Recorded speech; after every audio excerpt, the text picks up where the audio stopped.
So don't superimpose the general construct of theory on every little feeling and thought you have at any time. Well, so this is actually a tendency of people with insecure attachment, right? We have a tendency to be in the head. And we have a tendency to want to put things into boxes and to label them because that gives us a sense of control over them. It also gives us a sense of context.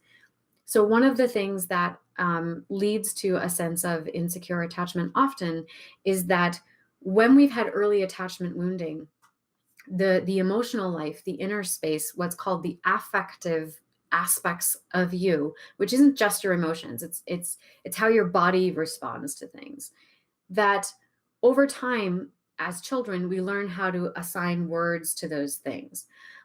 But oftentimes, because our feeling states may not have been explored well enough or mirrored back to enough to us because they have been sort of molded to fit the requirements of socialization, our vocabulary, like our language for our feeling states and feeling comfortable and confident, and I know what I'm feeling right now, and I know that this is what this means for me, is because we haven't been allowed to really develop that vocabulary.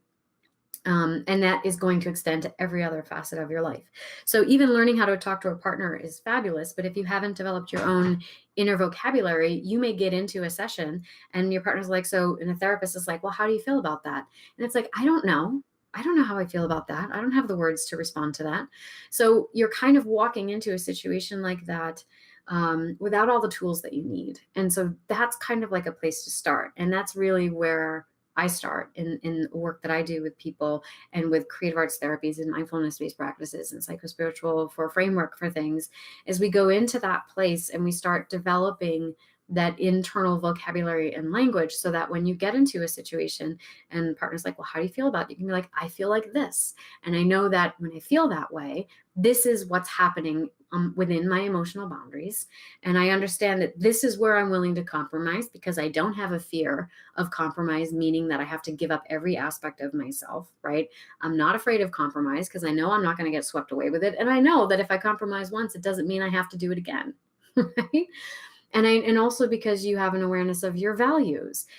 Every conflict in relationship and or point of friction or contrast is going to exist within a certain value scale for you, right? So like having an argument over socks on the floor maybe not be that big of a deal to you. Well, it was a tiff, we'll get over it, right?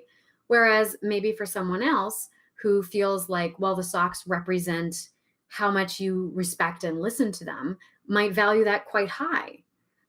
That, well, when you don't put the socks away, it's like you're telling me that you don't value my opinion, or you don't care how I feel, or you don't this or you don't that. Whereas this other partner might be like, I just forgot to pick up my socks. Doesn't mean any of those things. And so when you have a mismatch of values like that, that's where you start to feel the friction. And then you got to be aware of within yourself, what value are you placing on it? Now, maybe the person who says the socks aren't that big a deal, when they learn that for their partner it is, and that's how much weight they're assigning to the socks on the floor, then you start saying, okay, well, I value the way my partner feels around that pretty highly, even though I don't value the socks on the floor so much.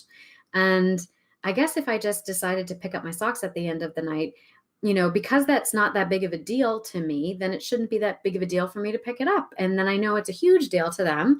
And that's going to seem like we're talking about 5 love languages here in active service. And I'm going to get major brownie points for something that actually isn't worth that much effort for me. So awesome, right? So this is just a rudimentary example, but there's obviously much more complex examples that we could use here. But part of being able to be fully present with yourself and your emotions and not I think the words you used were superimposing the general construct of theory on top of every little thing.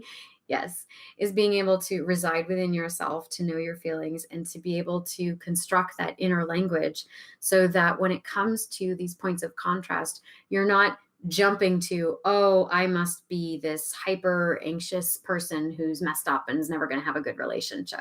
Because we all know that those thoughts can spiral down pretty quickly.